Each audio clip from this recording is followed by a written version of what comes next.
Hello and welcome, I'm JD, and we're going to do another Dragon 1v4. Now, this is a rematch of a rematch of a rematch, maybe?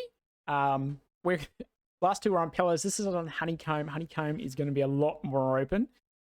It depends. Now, I haven't checked the sensors previously on Dragon's Fleet. He's probably going to bring the exact same one. I wonder if he's not being able to identify these ships early enough, and that's causing some issues. All right, so we are on Honeycomb Dragon, likely the same fleet as he's taken the last two times because he's only got one.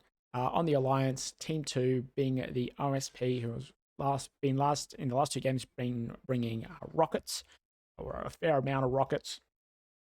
So this is a lot more open than Pillars. So we'll see if Dragon does have the benefit here with the longer range 250mm guns, and he does have with the hybrids. Likewise, there are, however, a huge amount of rocks and terrain pieces that can be used for the OSP to navigate their shuttles around so that they are able to engage with their rockets at close range. So whilst it does appear more open, it may also be a hindrance. It depends on how well the OSP players will be able to move from cover to cover. You've got Bearslayer, if he's bringing the same fleet, will be able to sort of also have the benefits that Dragon will have afforded to him, which will be the plasma and the 450mm operating from distance. And Proud Canadian, he's new for this game, so we'll see what he brings. Something different, adds a bit of flavor. I'm sure he'll also do well to support the team that we've seen that in the last couple of games. Whilst there's been some experienced players, we've also seen some lower ranked players, which is effectively just the number of games played, not always necessarily a representation of skill, have been able to contribute by placing a lot of pressure on Dragon through various different means.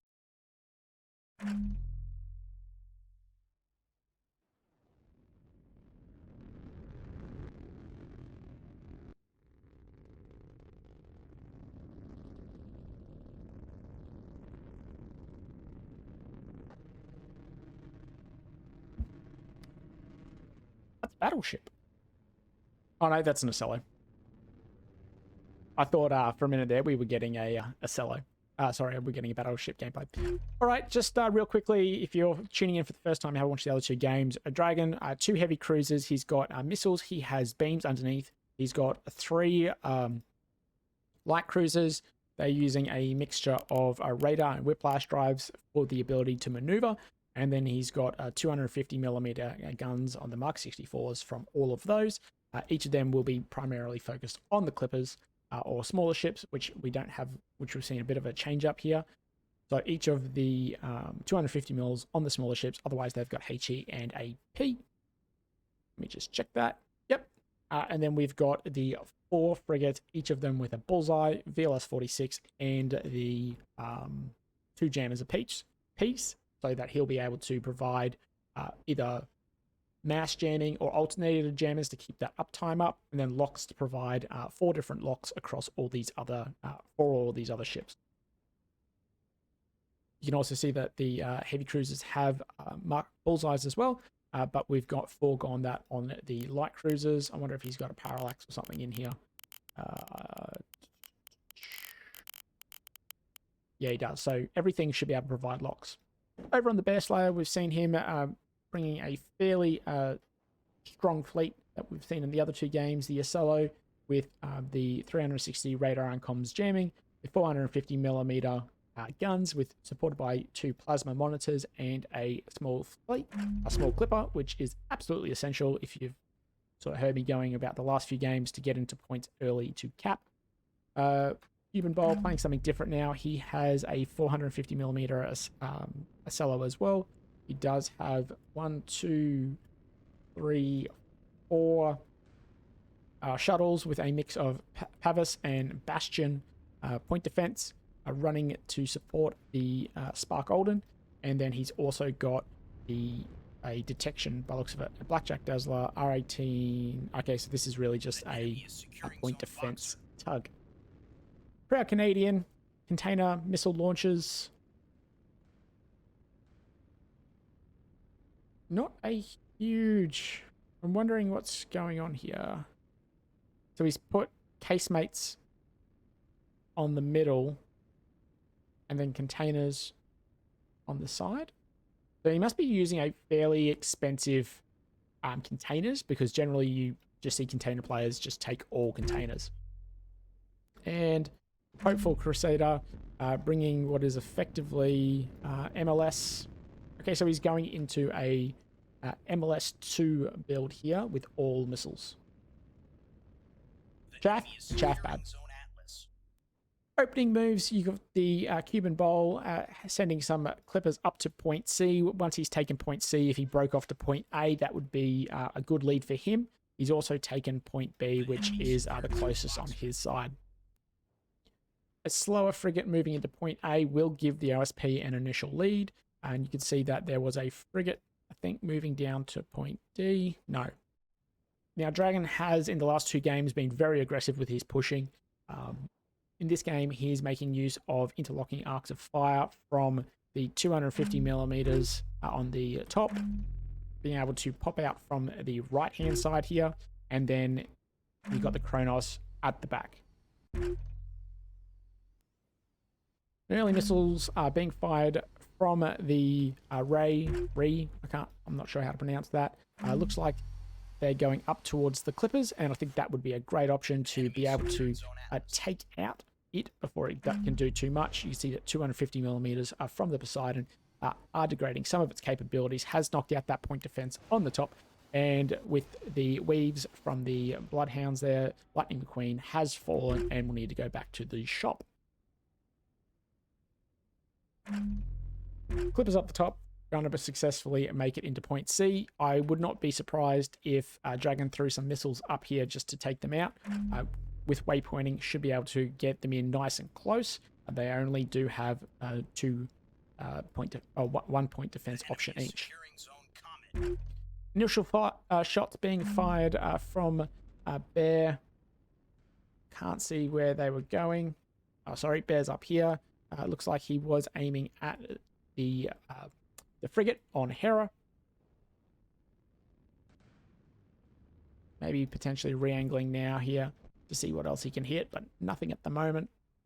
Point C being captured, nothing going over to point E. I think Dragon could potentially benefit maybe from a Corvette or something to be able to capture some of these points. You can see that at the moment, only his light cruiser off to the top here. The Hades has been detected, everything else undetected. Likewise, he's trying to understand where the enemy is, and you can see that by 4 of them now becoming identified, but 5, because that one's got a lock. You can see some of these Clippers now being identified as well. So he's playing the detection game, he's playing the scouting game a lot more than previously, because he does have that room to maneuver with this fleet. Some shots being fired onto the Artemis. You can see that they are being found from the blinding flash, but he's also counter jamming as well. With 1.2, still in the OSP favor, being able to move off point C. Once you generally capture a point, unless you need to hold it, you don't actually then need to remain on it. And they should just be able to sit up the top now, park themselves close to the rock, which it looks like they are doing, just to be able to eventually either ambush anything that comes up to capture point C with their rockets, or eventually to retake it. That's how I would see these 2 light cruisers being played. Like we said before, though, one of them could always break off and capture point E, just to be able to get some of those points on the board. Poseidon here, looking for these other Clippers. They are being detected, so the 250 millimeters should start to slew onto target. There they are, should have line of sight soon. And we've got a bit of an Iwa war jamming from the Blinding Flash and Bear Slayer over onto Dragon. Dragon likewise countering. We've said it before, but the more jammers you put into one area, eventually they have diminishing returns. I think 4 is probably the most optimal. I think by the time you get to 5 and 6, you're only adding, like 5-6% each. It's not as much. It's not really as worth it. Kronos has moved in, has captured D. has been able to now slip back out again, making sure that you do get out of some of these points once you have captured them. And now, oh, who is that? The Careful Crusader now just unleashing a huge amount of missiles here from the MLSs. Crazy amounts. Zeus, active decoys. That is a scary sight to see being fired. I don't know what's actually on these secrets. The one thing that needs to be added into spectator mode. It looks like Zeus is like a small kid against a wave in the ocean. But he is making use of this rock. You can see here that he is behind there unless they start to waypoint around, which they won't because they are Illuminator based by the looks of it. All of those missiles have missed. Hera has also survived. So good use of just getting out of the way and using that rock as cover. Always one of the better point defense options in the game is the old tactical rock. Now this game is a fair amount closer. 110 to the OSP, 82 to the Alliance. These clippers here, one of them is starting to poke its nose out. Poseidon probably won't see it, may see it. Yep, there he goes. He does get eyes on. Does start to fire the 250 RPF. A couple of them get clipped by the rock here. It looks like one actually bounced up into it. I don't know if that was just a visual, but Cuban Bowl, realizing what's going on, is going to start burning back with its reverse, with its nose thrusters. Poseidon is sensing a bit of a target, being able to now move down. Got to be careful because the OSP, both the plasma and the 450mm, will see Poseidon. However, it is not detected because of all this jamming, or there was some jamming. So they just need to continue to maintain the fact that they know where the enemy is, but the enemy doesn't know where they are. And that with that, they should, Dragon should be able to sort of do a bit of a counterplay there. Knowing that there's a clipper up there, he could also go up the top. He will need to take at least one of these other points to start to force the OSP's hand. But at this moment, instead of rushing, it is a bit of a poke and prod sort of game.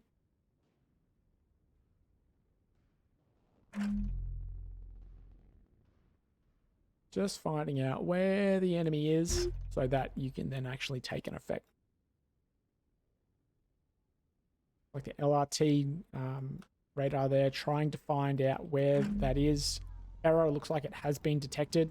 450mm and plasma now going for targets of opportunity. Looks like they are fairly slow, so he is trying to get behind this cover, make sure that he does get away. Is counter jamming up the top. He actually is doing very well in dodging all this. Now this, and when I say dodging, you know, he's just driving, but I reckon he's on flank speed as well. Waiting for these to, maybe not. We'll be able to get underneath and away. Kronos looks like it has detected or found the Careful Crusader here. Unfortunately, the hybrids have hit the wall there. Cuban Bowl being able to move back with the aft creep. That will be okay. Kronos also backing away to make use of the terrain. Not actually being able to get any hits in either side. Cuban Bowl sensing an opportunity, now going to move over and skewer point E. Should take him a while, but it is moving at 52 meters per second. Really, really fast. So, yeah, he'll take that. That'll cause a 3-2. Will need to force Dragon's hand to capture point C. I think that's probably the most realistic one that he can take, considering that there's a fair amount of ships sitting down here on point, what is that? Point B. And, you know, he's firmly camped on point D. So A is open. C could be pushed. You can get shots from point B straight up into it. So it is a more dangerous one. But with the speed that Dragon is moving at, point E isn't really going to do much, or isn't really in the realm of possibility for Dragon to feasibly capture.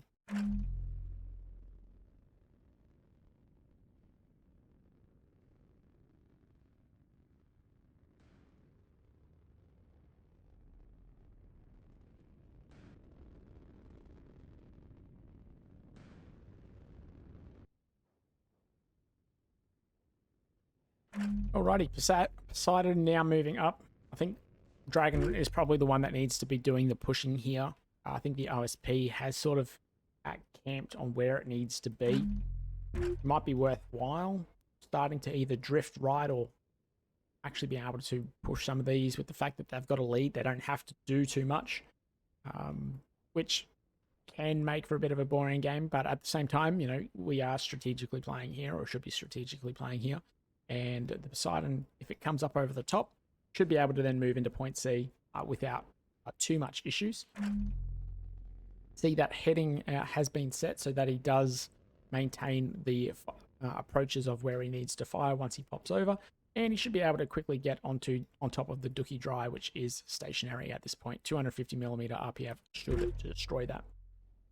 You can see that the constant jamming of this fleet over here, this is definitely one of the threats, just with the high caliber fire and the ability to really take out these heavy cruisers. It looks like Dragon's fleet should be able to deal with the MLSs fairly well in terms of their point defense. So I don't think that'll be too much of an issue. And where was the proud Canadian? Is going and repositioning around E.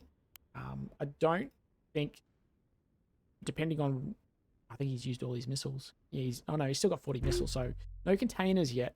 I think if he's either holding them for the later game or he's just waiting for a good target.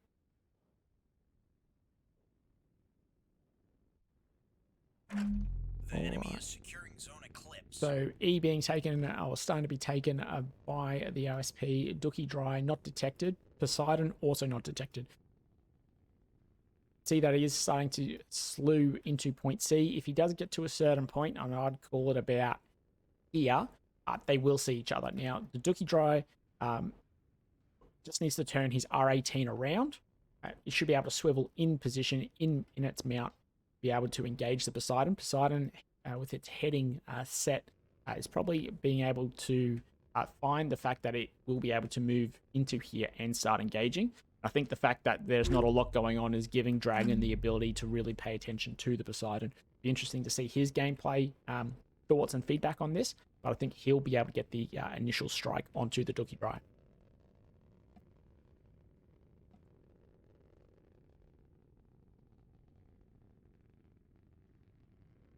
The enemy secured zone eclipse. The enemy is securing zone comet. And there you go, the 250mm straight on to the Dookie Dry, and no response from Cuban Bowl. Is hit, there he goes, sees that he is being hit, but the 250 should be able to destroy it.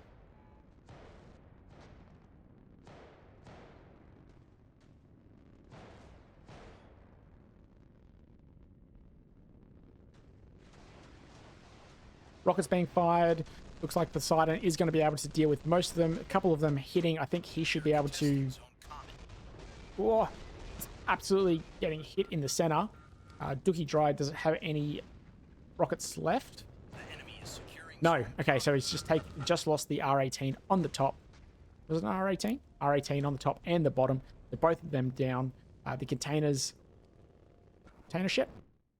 Containers are now being fired, seeking a moment of opportunity. Proud Canadian unleashing a number of containers, getting one on the back, one on the front. Looks like he'll get a couple more. I'm unsure what type of seekers they are. It's one of the downsides at the moment. It's got 4 hits in there. Has captured point C as a result. Destroyed the Dookie Dry. Going to limp across now to the other use of cover, making sure that he is able to then bring the ship back on. You can see that straight away DC lockers are being brought back on to get the restores, the VLS for that soft defense from missiles, micro reactor needing power, and the cannon. Be careful when you are doing restores, because it happens to me, I think, frequently in the last few games, is I put too many up, forget the fact that I need to wait for some of these to complete. So the DC locker here will need to be brought back online, and then it gives you more restores. Here you go, you can see one goes up, and then another one gets used. Point E has been moved off. Poseidon may be able to move back across now, capture point E. It is fairly well positioned to do that, and therefore he might be able to catch out the Dookie, View, and Bravo. Cuban Bowl moving from point E to point A. Good maneuver to make sure that he does capture that. Will be weak to any of the missiles from the Kronos, but he does have a Bastion flak to protect itself.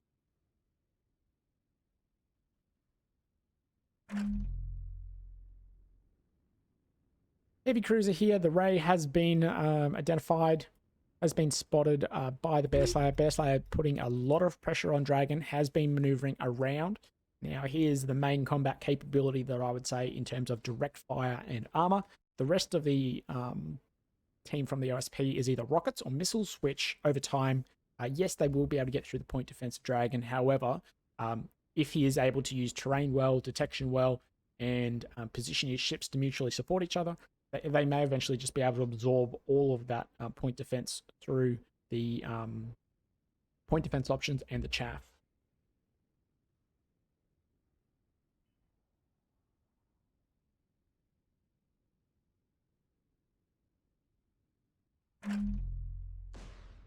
Poseidon here, getting out of the way, going to use the rock here as a bit of cover. Proud Canadian advancing onto the Poseidon, doesn't really need to do that. He is a container ship, does want to maintain some distance. All of these missiles here are being thrown into the rock. A couple of them look like they're getting through, but being seduced by flares and chaff. Let's just see what he's got. Flares. He's got gift baskets. Does he have MLSs on this? Maybe he's firing size 1 missiles. Does OSP have size 1 offensive missiles? Oh, I'm not 100% sure. That's what I assume that the SGM 113s and 114s are. The 113s are probably anti-missile missiles because they're called protectors. Something a little bit different. Dragon has almost caught up in points, but point A being captured, as we saw before, by the Dookie and Bravo. Capturing point A, will be able to then move back off and just wait. Huge amount of position of missiles now being fired at the Poseidon. So with the Colonel Angus from Proud Canadian pushing Dragon down, this has been a moment for Careful Crusader to take and make sure that he is and has fired some of these missiles now up to try and push him back up. Again, using the rock here by Dragon, pushing that over. Chaff being seduced. They are Illuminator fired, so once he gets out of the way, the Illuminators won't be able to find the Poseidon. And yeah, he makes it through a combination of chaff and using top-down point defense. However, that has again pushed Poseidon back into the firing angles of the Colonel Angus by the Proud Canadian.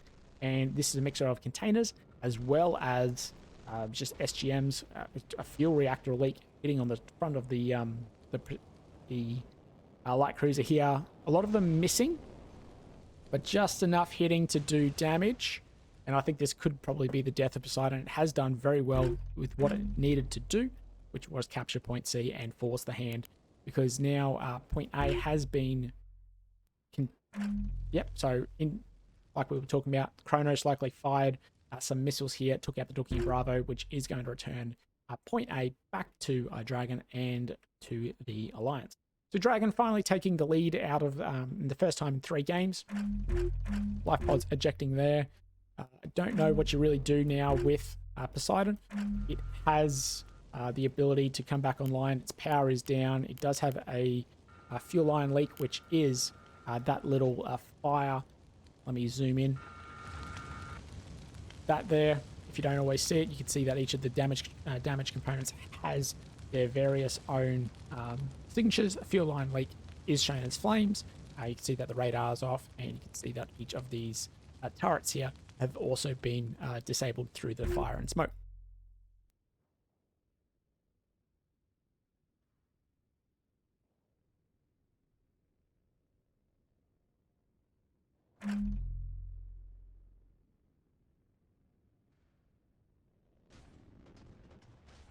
Bear Slayer has found a good firing arc over on to the Ray. It looks like it's burning into the actual 450mm and the plasma. If he starts to drift, make sure that he is able to get away. He is using some hybrids here. A lot of them missing, coming back around. I wonder if they're command guided. No, it looks like they're just coming back around but not actually doing any other effects. So the Ray now being caught a little bit alone is firing a number of missiles being supported actually by the Hades and the Demeter. However, we've got the Careful Crusader firing a number of missiles here. Illuminators are on and active. So he should be able to get a number of hits onto Dragon here. Dragon taking the brunt. He's taken all of those missiles there. You can see that he's basically wiped out internally. Fires everywhere. He's got a reactor overload and a main bus short, including an atmospheric leak, which is going to make it harder to repair that. Ray absolutely down. Going to be continually pressured by these ships here. Likewise, over on the other side, Dementor's also putting, the Hades is also putting pressure onto some of these ships. The Thunderclap taking some damage from missiles, reactors down, magazines down, ammunition's down, ammunition elevators are down. Careful Crusader going to finish off the Ray, make sure it can't come back online, doesn't want to get those beams on. That will cripple, that will destroy that ship, and destroyed. Hades will continue firing AP. Going to make sure that it takes out the eyes of Bear Slayer with the blinding flash. Going to make sure that he takes out the Bloodhound and these jammers, which are interfering with the firing solutions, whilst the plasma cannons from the lightning flames start to turn and put fire back onto the light cruiser. Light cruiser being able to use that mixture of whiplash and raiders, dodging that plasma, which is fairly slow. All these missiles just going everywhere. I think that's because the Illuminators must have failed for whatever reason. The enemy is securing zone. We missed it up the top here, but Colonel Angus likely taking out the Poseidon. Poseidon was already heavily crippled anyway, being able to now slide into point C. Dragon with a 50-point lead. This will now swing back towards the OSP.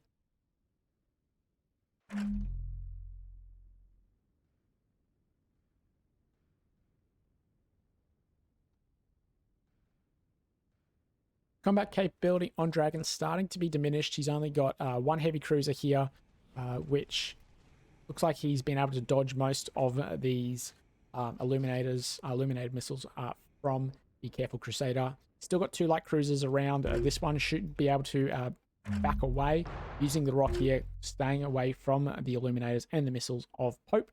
Illuminators are off. Let's just check which one is. So Illuminator down, Illuminator recycling, Illuminator recycling. Debuff on that one. Should be okay for Zeus because these are all reliant on the fact of Illuminators by the looks of it. So he could just sit here behind the rock, be okay. He could slip over to point E or up to point C. Point C, not a lot of missiles now left up on to the Proud Canadian, so he should be able to take those or counteract that. Hades now is pushing, however, it is with that closer range. It is now taking all the plasma. He's making a big effort to take out the blinding flash. It does have 4 restores, bringing the jammers back on, as well as the Bloodhound Raider on the nose. Has been shredded in terms of armor from the plasma. Still got 4 cannons that are cycling. Bear Thunder's Thunderclap here or Bear Slayer's Thunderclap, I should say. Looks like it's cycling the cannons, trying to bring them back online. 2 of them being target masked by hull.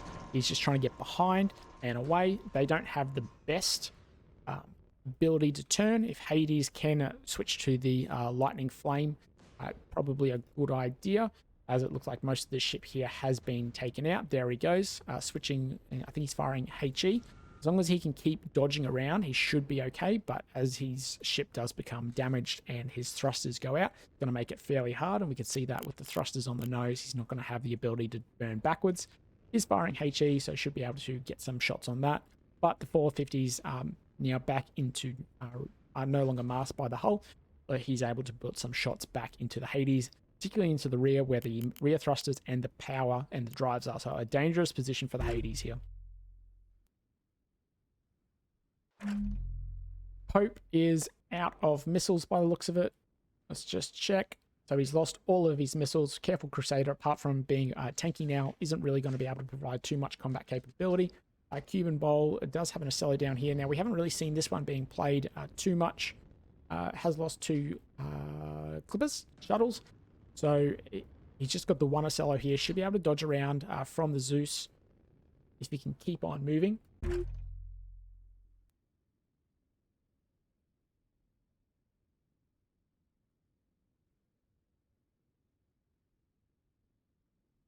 Just checking something in the Discord there. 656 to 628. Dragon in the lead could potentially get this one going, but the Clippers are moving into point D. I think there is the Chronos here. Does it have a beam? If he can rotate and get some beam shots onto that, he should be definitely within range. That would shred these two ships here. Open Krill, the Wit and Krill taken out by the Zeus. Zeus itself looks like it's going to slide into point B with Artemis. Looks like we'll trade D for B, but with the Kronos sitting over here, oh geez, and the rockets. At close range, hitting all in the middle. Keeps hitting, keeps hitting, keeps hitting. No real damage over there onto the two Clippers. They have found Dragon, and they have got him pretty hard. Lots of critical reactors here. Reactor overloads, fuel line fires, main bus leaks, atmospheric leaks, another reactor overload. It's got a lot of damage control teams, but that will be the death, I think, of the Kronos, the Juki, and Funk.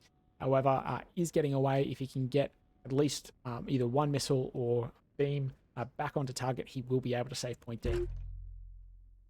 Point B almost captured. We'll switch hands, getting a little bit closer now. OSP going to take 2. Alliance going to take 2. OSP going to take 3. The enemy secured zone boxer. And B now taken by the Alliance. D being completed by the OSP. The enemy secured zone dagger.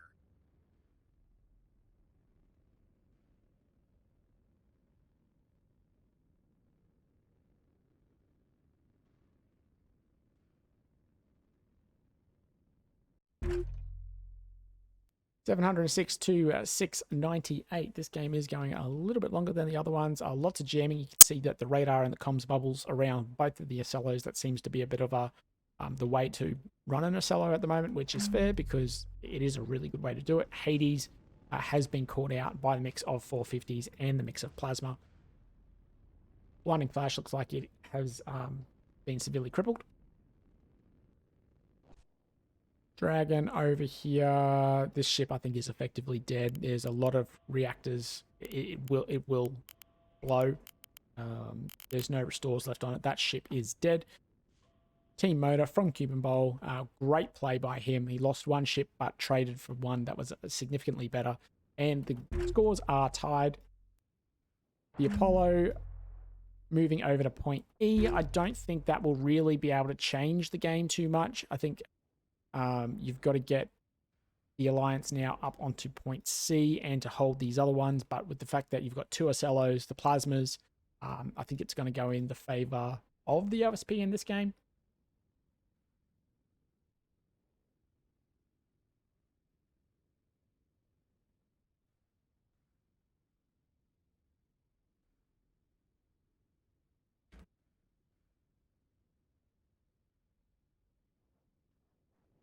OSP taking the lead now. At the pointy end of the game, 250 points away. The Apollo should be able to take E back. The Artemis now going to go up to point C. I don't think there's really too many missiles left on the Colonel Angus. Ooh. Dookie. I think that there goes Poseidon. Yep. Did it capture the Colonel Angus?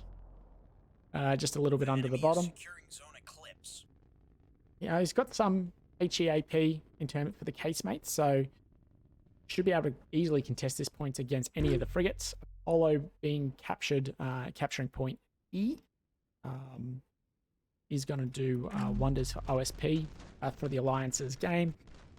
Got some rockets now coming in, easily being able to countered by the Zeus. Zeus now firing up into the choke, or the choke, I should say. HE, you basically, Careful Crusader is basically making sure that Zeus can't leave point B until it's dead. Even though it doesn't really have any missiles left, the minute Zeus slides off point B, then Choke is going to be able to recap it. You see some comments in here. How is Zeus to keep moving? So what Dragon's done is made sure that the drives on the Zeus have really good maneuverability, and then he's just using an orbit command in order to a small tight orbit command to get it continually moving. That's going to throw off the firing solutions from the Ocello and from the aft creep, which is firing slow-moving HE and plasma. So he doesn't need to continually change that. He can just effectively sit there and fire. And then you've got the, from Bear Slayer, and that is from Cuban Bowl. The enemy secured zone dagger. The Apollo has now captured a point E, so we'll be able to make some points back. However, the gum of, well, I'm not even going to try to say that, has been split up. Death Crusader has pushed all of his ships everywhere around the map to try and force Dragon's hand, make sure that he can't be in all places at once because he has a numerically smaller fleet, and the fact that he's tied to point B with the Zeus against 2 Ocellos plus plasma sort of means that the Zeus is going to eventually just suffer. He is getting caught now between a crossfire between Bear Slayer and from Cuban Bowl. Choke not going down fast enough. You can see that he is effectively still fine. A reinforced CIC is going to keep him going, and some restores are going to make sure he stayed there. But now that the HE and the AP are, and the plasma are coming down, are able to just capture this light cruiser. He is going to try to eventually bring all these things back. He's putting out the fires and whatnot, but he's not going to be able to really get there. You can see strikes in midships just going to really just barrel through and burn through. And there you go. Look at that plasma. With the armor gone, the HE is just going to penetrate further, damaging more and more internally. He's trying to repair everything, get the CIC back online, try to maybe get some movement. But with his drives down, his power down, he's only got 1 drive here, but it is repairing, making it a lot harder. 848 to 856 are still 3 points to Dragon. He has been able to slide back over into point D. A Cuban Bowl here has no offensive capability, so can't take that one back. It looks like one of these shuttles are going to move in, does have offensive capability in the term of rockets. So we'll be able to not only move in and capture, but also then put some fire back onto the frigate, making sure it can't. 868 to 856, the destruction of that frigate and the capture of that point should go in the way of the OSP. However, it is getting a little bit tight. Zeus, out of restores, out of damage control teams. You can see that on point B, OSP has now been able to start to capture that with choke. No offensive capability on that one. However, with Cuban Bowl moving in with the Ocello, he is going to be able to now contest that point and take it. The point D also now falling over, as we were just talking about, by the Dookie aft creep. And he's got some rockets onto the Demeter and destroyed that one quickly.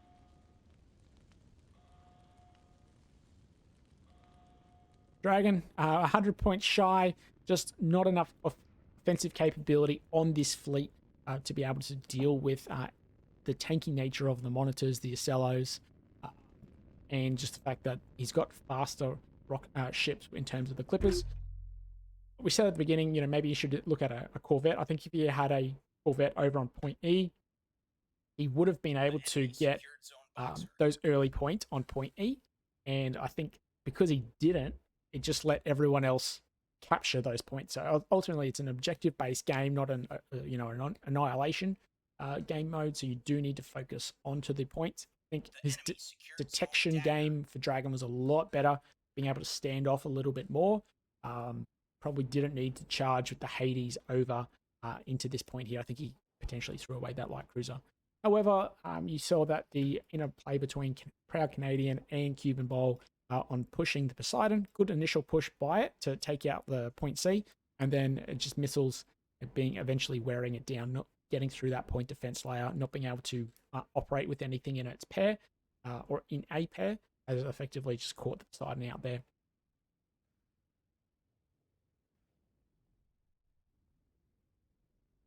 $926 to $928. The OSP has taken the lead, and it has now, excuse me, my throat's getting a little bit scratchy, has now taken the lead, will push to the 1,000 points.